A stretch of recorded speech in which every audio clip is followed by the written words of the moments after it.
Hey there, it's Anna with Mommy Turns the Page. I've been painting my front door this morning, and one amazing thing that I just enjoy so much about a quiet project with no one around is that it's such a good chance to think with no agenda and just kind of an open mind. And one thing that's been bouncing around in my mind as I've been painting this door is a conversation that came up on Twitter the other day. Somebody had asked, so what is the whole thing with getting slain in the spirit? And for me, as somebody who grew up in a church tradition that at various points, not always depending on who the pastor was, at certain points in my childhood, it included the tradition of getting slain in the spirit. And it was really interesting watching this back and forth of people who had grown up with that tradition and other Christians who really had no experience with this.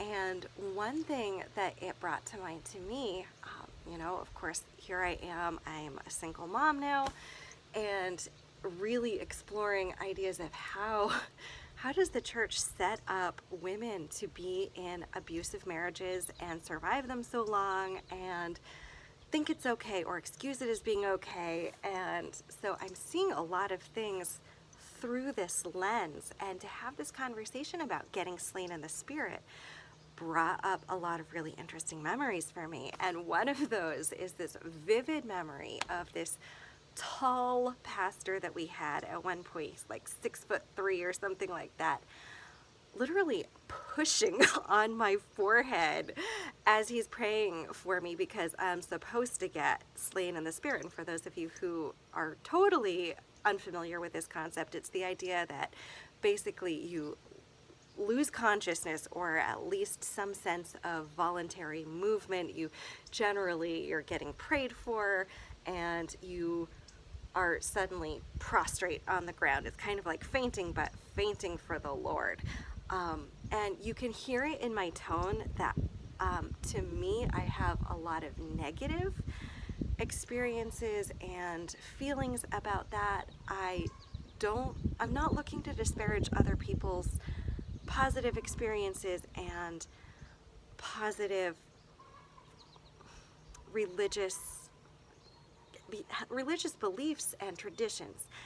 That's not my goal with this conversation. My goal with this conversation is to talk about it and share that for me and for actually a lot of other women, it turns out. This is a new conversation. Getting slain in the spirit, or being expected to play along with getting slain in the spirit, really is spiritual abuse. Let's call it for what it is. For me, this one really vivid memory that I have is of this tall pastor pushing on my head and my whole body resisting because, not that my whole sense of self loved the Lord. I fully embraced my religion, my faith. I still do. I am a faithful child of God who loves the Lord more than anything. But to that, I want to say like 13 or 14-year-old kid, getting slain in the spirit was not what was happening right then. I wasn't losing consciousness. This wasn't happening. But what was happening is this grown man in authority over me was literally pushing on my body, trying to cue me into putting on this display of being slain in the spirit. And of course, the next thing I know, I'm being told, don't resist the Holy Spirit. And so here I am being put in a position where I'm being told by the authorities over me, surrounded by the male elders of the church, basically being told you're not submitting to the Holy Spirit and you're resisting, because I was aware of my own spirituality and sense of self and my own relationship with God, which was not involving falling flat on the church floor. And so I'm so proud of myself as a kid that I was able to both hold on to my own fervently held faith in that situation and also not fall for the charlatan, the display I mean, what words do we want to put around this? That was not okay. And I know I'm not the only kid who's put in that situation, but I think that even more for girls who are being raised to be submissive to not just the church authorities, but to our fathers and then husbands, we are being taught in circumstances like that not to trust ourselves. And when we do trust ourselves about the reality of what is happening with our lives, with our physical bodies, you know, when we do trust ourselves, we then have it prayed over us. I mean, this was one of many times that it was then prayed over me, a gentle and quiet spirit. My gosh, if I had $1 for every time that was prayed over me in my childhood church, not generally with my parents around, but like in youth group, this is something that got prayed over me. And I was a good kid.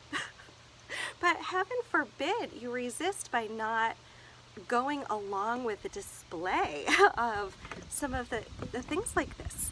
So for me, my experience with the practice of people being slain in the Spirit was not one of a genuine, edifying practice that created in me a deeper and better relationship with the Lord. What it did was reinforce my position as a young woman within the church of, if I don't go along with being quiet and doing what I'm told, then I'm considered in rebellion. And that, in my opinion, is just one of 1,000 little ways that the church does set women up to enter abusive marriages, to stay in abusive marriages. Statistically, evangelical women in abusive marriages stay in those marriages longer than non-believing women. And, you know, there's a lot of reasons for that. I am not here to judge anyone with whether they choose to stay in their marriage or not, but as I start to look at the pieces of how does the church set women up to be in abusive marriages and to accept that and to live in that, the whole practice of getting slain in the Spirit can very much be a tool for abuse that reinforces a mindset and a cultural framework that sets us up for abuse within the church. And that's not good. That's my thoughts about it, just something I've been thinking about today as I'm painting my front door. I would be so interested to hear, you know, from other women who have grown up with, you know, similar traditions, or, you know, have you had being slain in the Spirit be a good part of your spiritual practice? Have you also run into situations where that's been used to kind of keep you in place and exert power over you? This is a really interesting conversation to have. And again, I love the church. I love God. And I am really thankful for maintaining a powerful belief in God, even as I'm dismantling and taking apart and looking at some of the things in my own childhood that have fed into really negative patterns in my life. And, you know, it's a conversation to have. I'm glad that you're taking part in this conversation with me. Thank you for joining me. I am wishing you peace and love and all good things. This is Anna with Mommy Turns the Page.